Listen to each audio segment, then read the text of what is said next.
If you could tell that story without it trying to make certain people villains and certain people heroes, it's a very informative, important story. And the reason it's an informative, important story is it gets repeated over and over and over again in the software industry. It's a big story, and it really, at the end of the day, buried down in it, there's a lot to inform people if the story was told properly. But it turns into a personality story very easily. Tom believes that he was screwed, and there's a certain validity to why he believes that. He's not completely wrong. Then the thing is that he got screwed, and then his reaction to having had that happen like compounded things dramatically.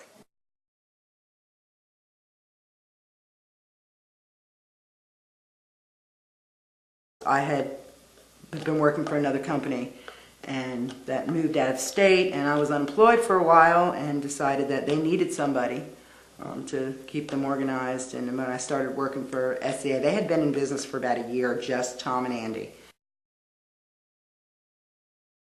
And when I started working for them, my brother handed me the files, the company files. It was a large cardboard box with every piece of paper they had dealt with in the last year was just dumped in this box. You could say they were in chronological order because the newest stuff was on top. But that was pretty much how we started, and we were working at home. My desk was next to my bed. And when the phone rang in the morning, I rolled out of bed and started work. And if the phone rang at 8 o'clock in the morning, I started work at 8 o'clock. And if it didn't ring till 10 o'clock, I didn't start work till 10 o'clock. My partner and I were in software consulting at the time, doing a lot of programming. And our customer base had taken us into PCs and PC programming from the mainframes. And, we write programs. We were spitting out programs left and right, and we figured we were going to try selling a few of them. And we had customer support, and we had other reasons, and we decided, well, let's try setting up a bulletin board, see if that'll help out at all, or besides it looked interesting. We started researching FidoNet and how to make this thing work, and never looked back. That was it. But at that point, we had a reason to do it and a mission in life, and we've just been pushing that ever since.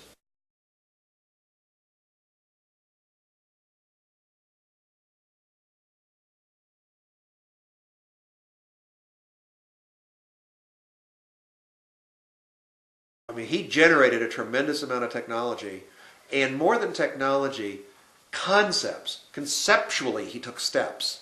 That this was a thing to attack. This was the next problem to solve. That this was proof that it could be solved. I really liked him. He contributed a lot to FidoNet. He contributed a lot early on. And he took in many ways, more of those steps than very many single people did. He contributed a lot of stuff. He contributed ARC. He worked his butt off on FidoNews. He was a genuine contributor. You know, he started out as a seaman. That was what he was. He was like one of the guys who goes on to the freighters and goes around the world. And he's a total genius, absolute genius, photographic memory, amazing person, and with some of the greatest stories. Without him, FidoNet wouldn't have grown the way it did because the mailer could be on all the time rather than just at 4 o'clock in the morning. Without him, there really wasn't going to be Echo Mail, which is what got all of BBS's to really hit some critical mass. Absolutely. He did a lot of things when nobody else would do them. And he did them extraordinarily well, and he got reamed for it every time because not a lot of people understood his sense of humor. And he had a nasty penchant for poking holes in people's stories. If they would and come he in, did not suffer fools gladly. No. No. If you said something that was stupid and hadn't been well thought out, then Tom was right up there to say, gee, that was stupid. You didn't think that out very well. Yeah, right in your face.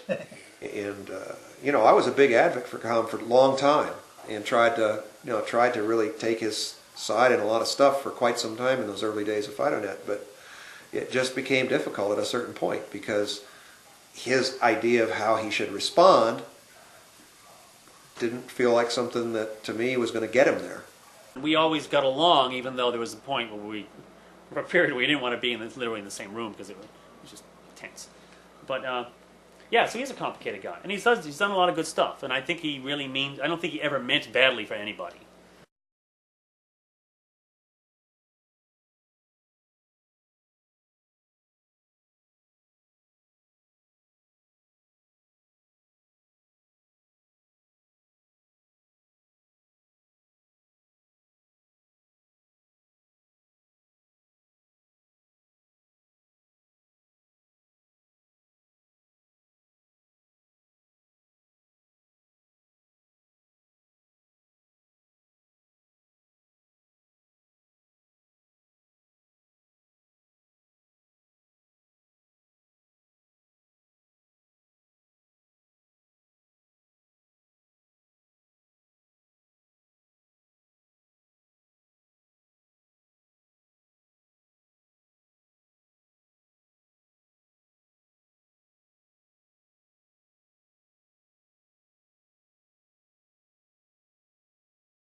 In the market I was dealing in, you wouldn't buy a program that didn't come with source code. You'd figure the guy who wrote it was trying to pull something over on you.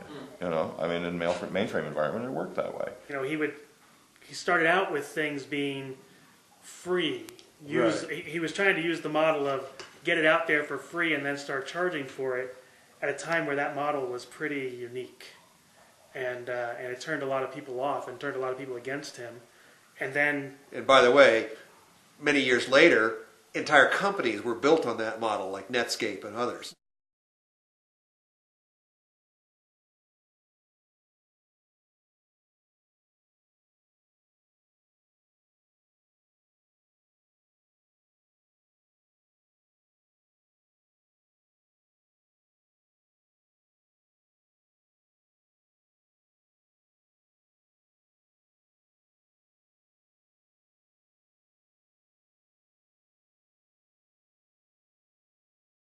I called him up one day and I said, do you take something electronics? I don't know. It was a professional publication. And he said, no. I said, well, you advertise in it. And he says, yeah. And I says, well, directly opposite your ad on the facing page is an ad for PK Arc. Quote, the other Arc program, close quote. Yeah. Dead silence on the other end.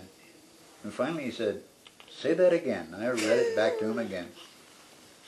So he went out and got a copy of the magazine and looked it up. And oh, he was mad.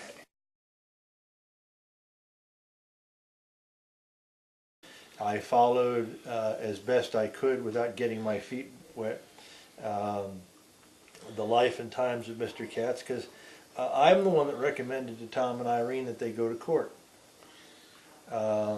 And so I felt in many ways a bit responsible for that outcome.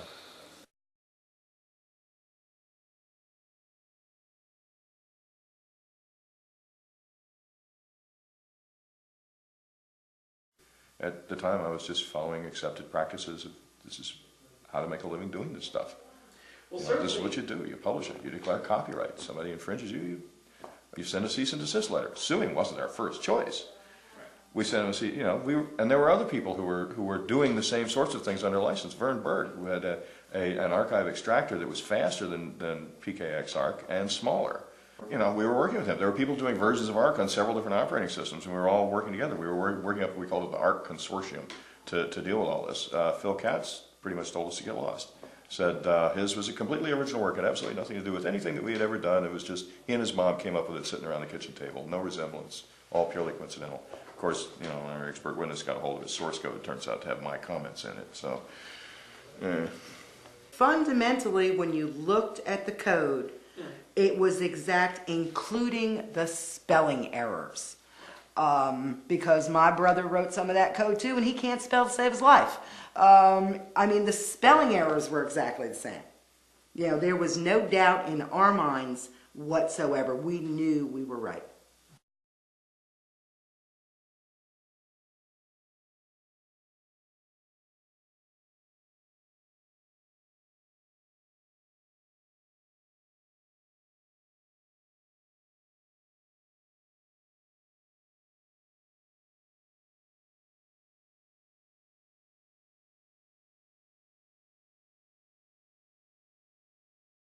I remember that Tom spelled his name with an H. I remember SEA stood for System Enhancement Associates.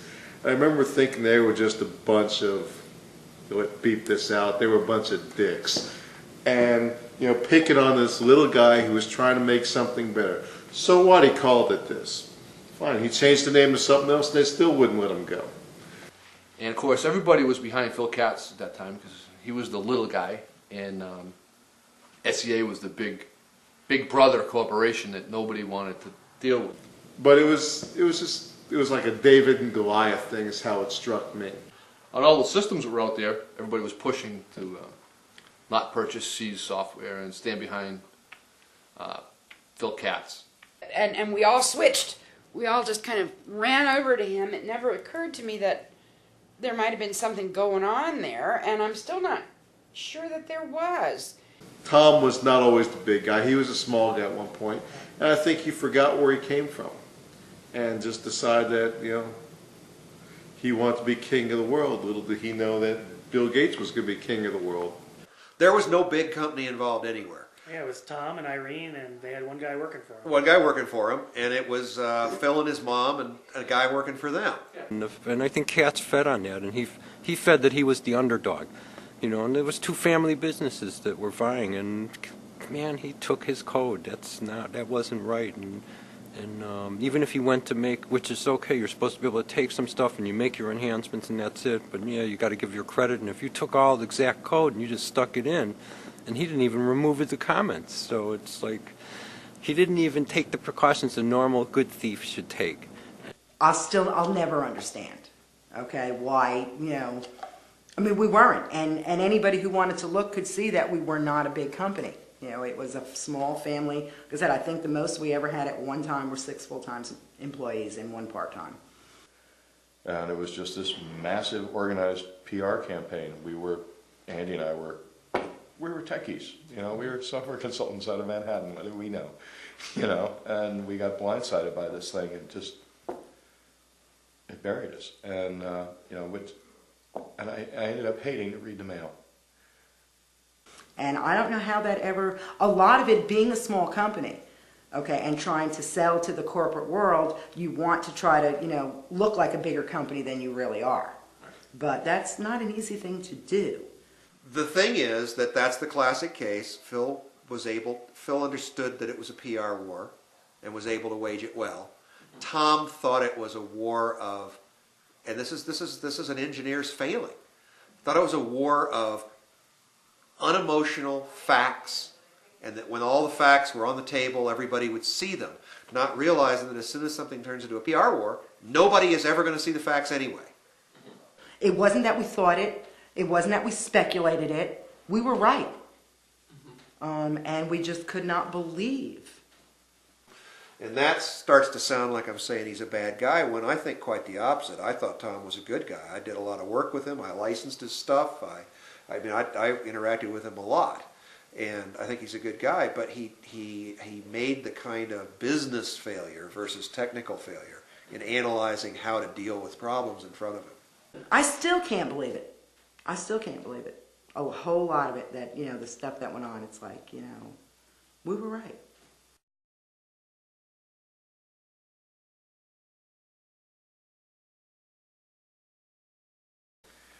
Mostly, because that to me is a big campaign.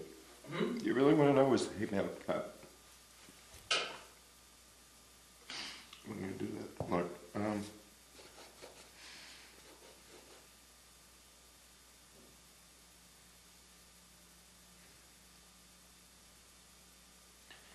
I used to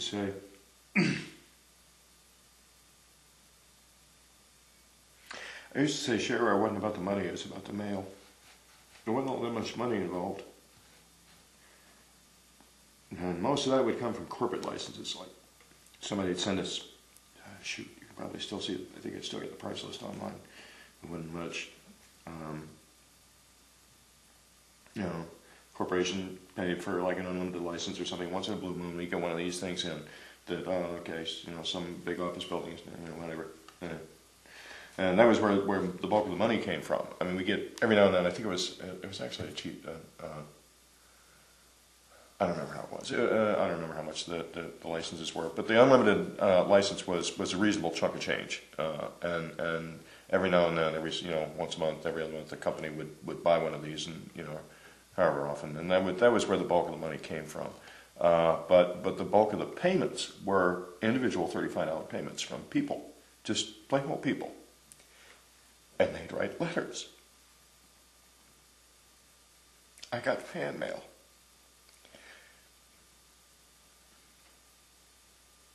I used to love to go to the post office with Irene and pick the mail, and she'd drive back, and I'd go through the letters and open them and read them.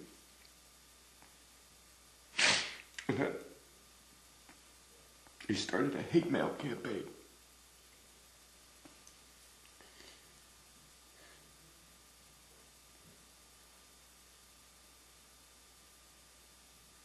People would write me letters to tell me how much they hated me. people who didn't know anything about me, who'd never met me and never would.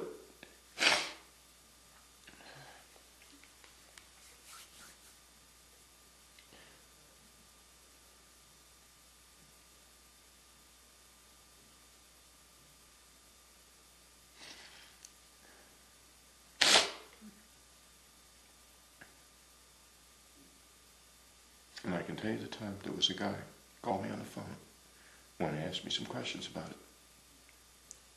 And we talked for a while. And I explained the whole side. I explained legal ramifications. I explained copyright law. I explained social ramifications. I explained, artist ownership of works and plagiarism and all the rest. And it all finally boiled down to it didn't matter. He didn't care about right or wrong.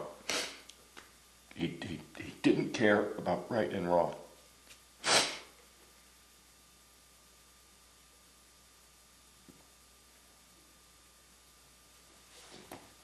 That did it to me. That did it for me.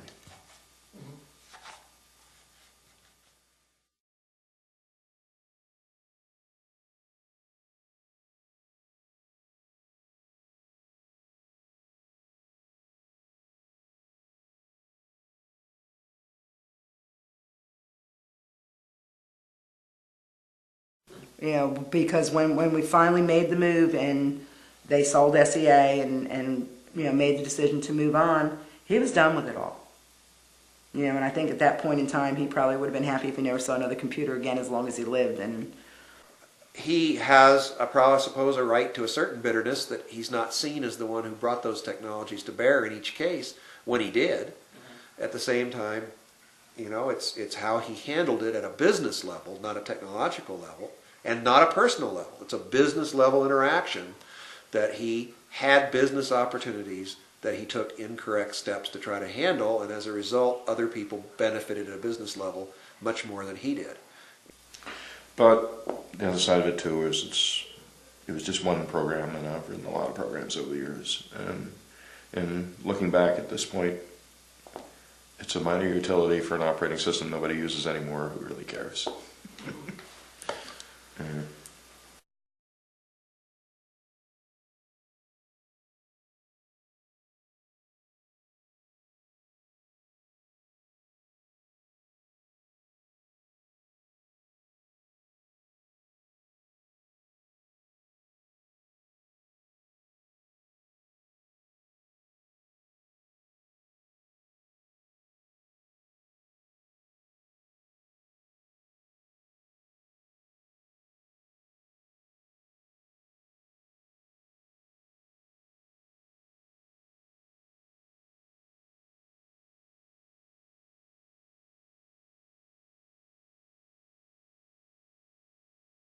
But thankfully, it was another lifetime. It really was another lifetime. I want my friends to know it's behind me. It's ancient history.